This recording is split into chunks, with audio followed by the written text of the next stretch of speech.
My name is Lena, and I used to think I was the problem. I thought I was the difficult child, the rebellious daughter, the one who couldn't be loved the way she needed to be, because that's what I was told.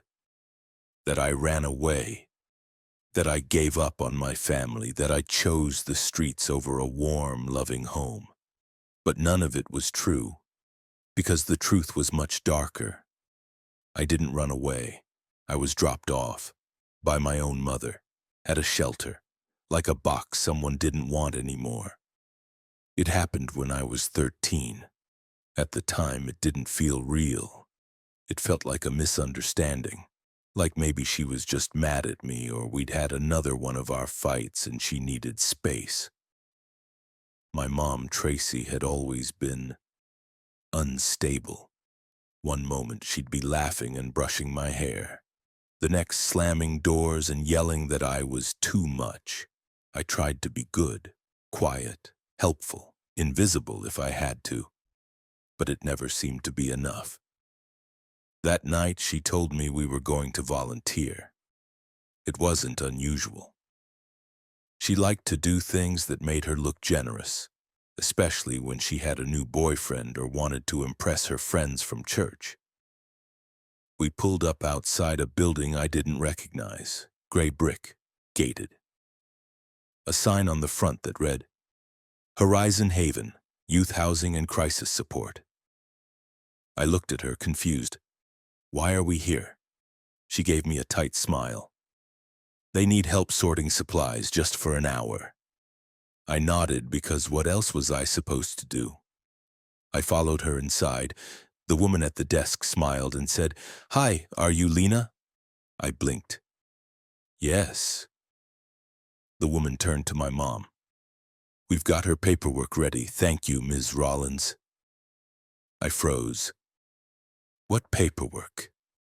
My mother didn't meet my eyes. She just kissed me on the forehead and said, I'll be back in the morning. Then she turned and walked out. I ran after her, tried to push the door open, but the staff held me back. Told me to give her space, said sometimes parents need help too. I didn't sleep that night because deep down I knew. She wasn't coming back. Days passed, then weeks, no visits, no calls, no answers. I begged the shelter staff to let me call her, but the number was disconnected. When social services got involved, they said my mother reported that I had run away, and she didn't know where I was. She claimed I was troubled, that I had snuck out and never returned. She said I was unstable, a liar, that she had done everything she could, and then they showed me the report.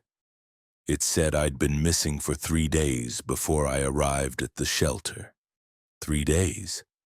That she had filed a false timeline to cover her tracks. I was officially labeled a runaway, and my life changed forever. I spent the rest of my teenage years bouncing between group homes and temporary foster placements.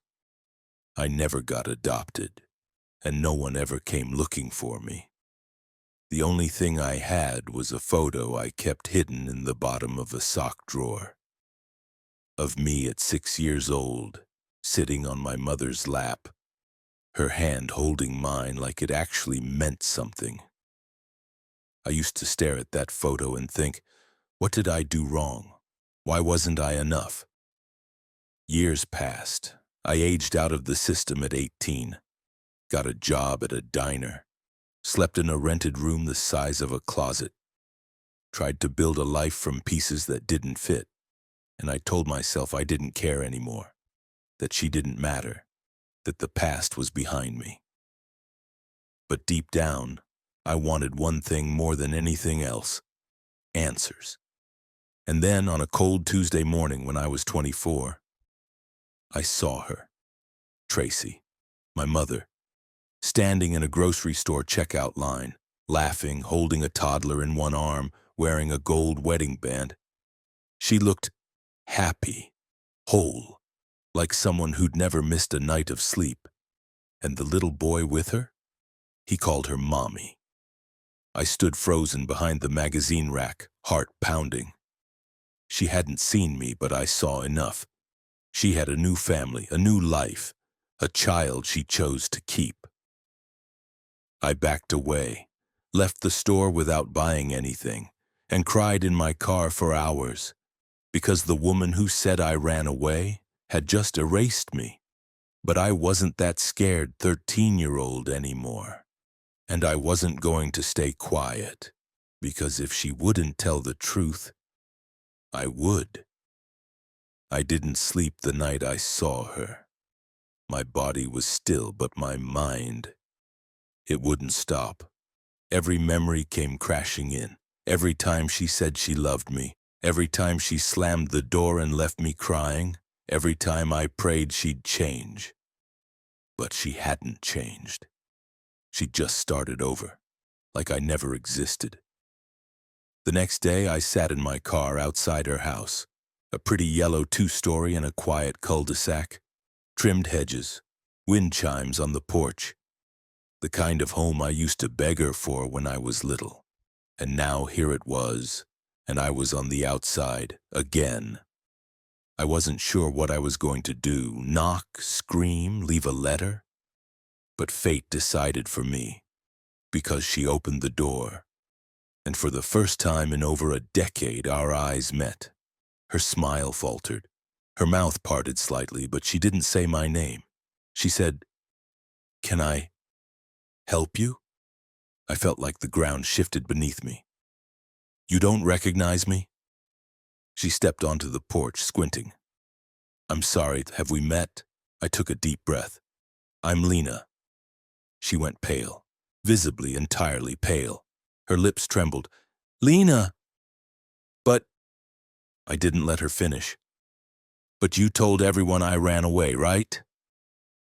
She looked around nervously, stepping forward and whispering, "What are you doing here?" I stared at her. "I saw you at the store with your son, your new life." She tried to speak, but no words came. Just an awkward, stammered mess of "you don't understand," and "it was complicated," and "you left me no choice." I almost laughed. "I left you? You left me at a shelter and disappeared. You filed a report saying I ran away. You built your new life on top of a lie." Her voice hardened. "You were always difficult, Lena. You never listened. You made things hard for me." I felt like I'd been slapped. I stepped back. I was 13. She didn't answer, so I gave her the truth. "I know what you did, and you may have lied to your family, your husband, your church, but I'm done playing along." I left, shaking, but alive, and strangely, in control. That night I made a decision. I wasn't going to bury this anymore. I wrote my story, Tom, every word of it, and posted it online. Not to shame her, not at first, but to finally say it out loud, to claim it, to heal. I never used her full name, but it didn't take long for people to connect the dots, especially when someone from her church, someone I barely remembered from childhood, messaged me. "Lena, I thought you died. Tracy told us you were lost in the system, that she searched for you and couldn't find you." I stared at the message, stunned. She said you had issues, that she tried to help you, that she was heartbroken when you ran away. More messages followed. Cousins, old neighbors, even one of her former co-workers, each with their own version of her lie. Each of them betrayed, just like me. Then came the one that shook me. "I'm her husband. I saw your post. I had no idea you existed." He left his number, said he wanted to talk. We spoke that night. His name was Richard. He was kind, measured, clearly shaken. He told me they'd been married for 8 years, that she'd always said she wanted more children, but couldn't emotionally handle it because she lost her daughter young. that she said it was too painful to talk about. I told him everything. He didn't interrupt, not once. When I finished, there was a long silence. Then he said, "You need to come back. Tomorrow. Please." So I did. The next day, I pulled up to the same yellow house, but this time it was Richard who opened the door. He looked at me, really looked at me, like he was searching for something in my face. Maybe the truth, maybe the years he'd been robbed of. He stepped aside and said, "She's inside. She knows you're coming." I walked in, and everything felt different. Tracy was sitting in the living room, tense, silent. I took a seat across from her. No screaming, no crying, just stillness, until Richard said, "You told me she ran away." Tracy looked down. "I didn't think you'd understand." He was calm, too calm. "You told me she was mentally unstable, that she got into drugs, that she left and never looked back." I flinched. Even I hadn't known that part of the lie. She didn't deny it, just whispered, "I did what I had to do to survive."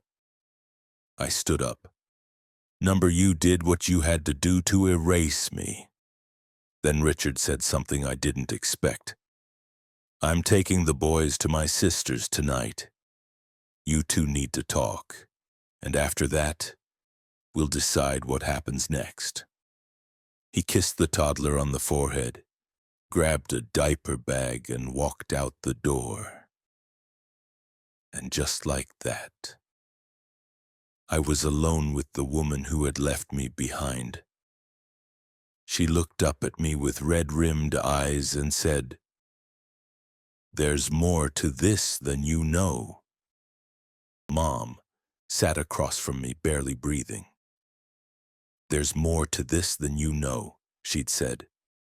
And I wanted to scream, because what more could there possibly be? She abandoned me, lied about it, built a new life. And only now, with everything unraveling, she wanted to tell me why. I didn't say anything, just stared at her, waiting. She took a deep breath. "I was 22 when I had you, Lena. Your father and I were already separated. I was working 2 jobs, no help, no money, no family that cared." I stayed silent. She went on. "You were difficult, colicky, sick a lot, always crying. I thought I was losing my mind. I'd cry in the bathroom just so you wouldn't hear me." I folded my arms. "So you dropped me off at a shelter?" She winced. "Number, not at first. I found a therapist. I tried medication, but I was exhausted. You weren't the problem. I was. I felt like I was drowning, and one day I just cracked." Her voice broke. "I drove you to that shelter because I thought they'd help me. I didn't plan to leave you forever." "But you did." She nodded slowly. Then she said something I wasn't ready for. "I came back. The next morning." I blinked. "What?" "I came back, but you were already processed. They said it was better not to interrupt the transition, that taking you home right after a drop-off could be damaging." I stood up, angry. "You could have fought, you could have stayed, you could have called." Her hands trembled. "I was ashamed. I told myself you were better off. And then I started telling people you had run away, and once I told the lie, it became easier than the truth." I didn't want to cry in front of her, but my throat burned, because I remembered every birthday I spent wondering why she never showed up. Every Christmas where I watched other kids get visits from someone, anyone, and I sat alone. And all that time, she was telling people I had left her. I looked at her, really looked at her.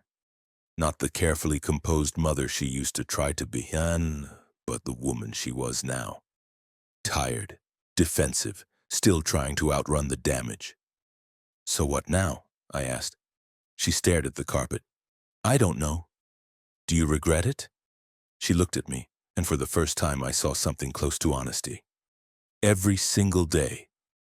We sat in silence for a long time. Then she asked the question I wasn't ready for. Would you ever let me meet who you've become? I paused and said, maybe, but not today. Because healing doesn't happen in a single conversation.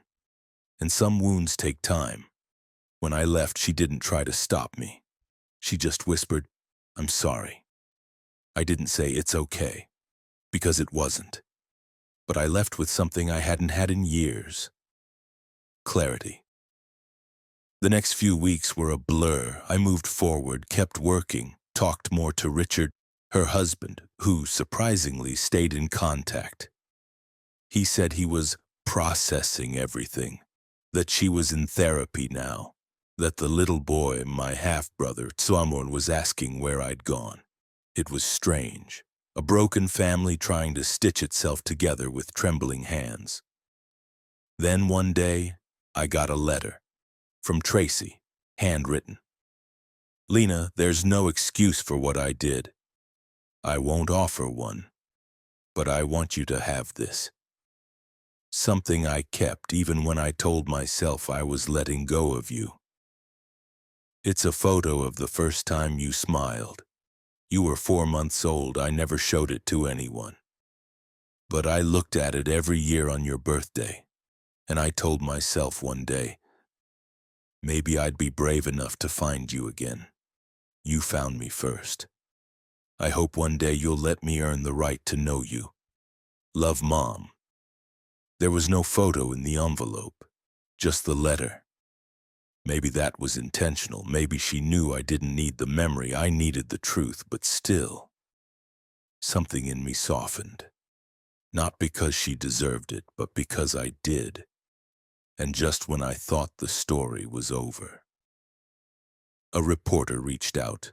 She had seen my online post, said she was working on a series about false abandonment claims and wanted to feature my story. She asked, would you be willing to go public? Fully, and I said yes, because my story wasn't just about pain. It was about surviving it and speaking up for every child who was blamed for being left behind. The article came out 2 weeks later. It was titled, She Didn't Run Away, She Was Left Behind. It featured my name, my story, and even a quote from the old caseworker who confirmed that my file had always seemed off, that my mother's version never matched the paperwork. It went viral within days. Comments poured in. People shared their own stories. Others said they knew someone this had happened to. A niece, a cousin, a girl they once went to school with. And suddenly I wasn't alone. I got a message from a woman who said I was labeled a runaway too. My mother kicked me out and said I chose the streets. You gave me the courage to speak up. Another said, Mom, my daughter was taken from me by her father's family and they told her I left. I've been trying to find her for 18 years. Thank you for showing that the truth always finds a way. I cried reading those because what happened to me wasn't rare, it was just rarely talked about. Tracy saw the article too. She didn't reach out, but Richard did. He sent a short message. She read every word, she cried, and she said she understands now that silence was just another kind of lie. I didn't reply. I didn't need to, because it wasn't about her anymore. It was about me. I took the money I'd been saving, little by little, and enrolled in a child advocacy certification course. Then I applied for a job at Horizon Haven. Yes, the same shelter my mother left me at when I was 13. I walked into that building as a stranger once. Now I walk in every week as someone who says, you are not the problem. To every scared girl, to every boy crying at night in a strange bed. To every child who still believes they were abandoned because they weren't enough. One day, a girl named Cammy came into the shelter. She was quiet, thin, suspicious of everyone. I sat with her for hours before she finally whispered, "My mom said I ruined her life." I looked her in the eye and said, "You didn't. You never did." She cried for a long time. So did I. As for Tracy, we're not close. But we're not strangers anymore either. We've had coffee, once. She met me at a quiet place near the park. She brought a photo album, old and worn. Inside were baby pictures of me, some I'd never seen. Me crawling, me smiling, me holding a spoon in a high chair. She pushed it across the table and said, "These always belong to you." I took the album, and we sat there, not as mother and daughter exactly, but maybe as two women trying to unlearn a story built on shame. I'll never forget what happened, and I won't pretend it didn't shape me, but I'm not stuck in it anymore, because I turned my story, the one they buried, into a voice that can't be silenced again. Every year on my birthday, I light a single candle for the little girl I used to be. The one who waited by the door, who checked every car that passed, who kept believing her mom would come back. She deserved better. And now, she has it because I am her, and I'm still standing.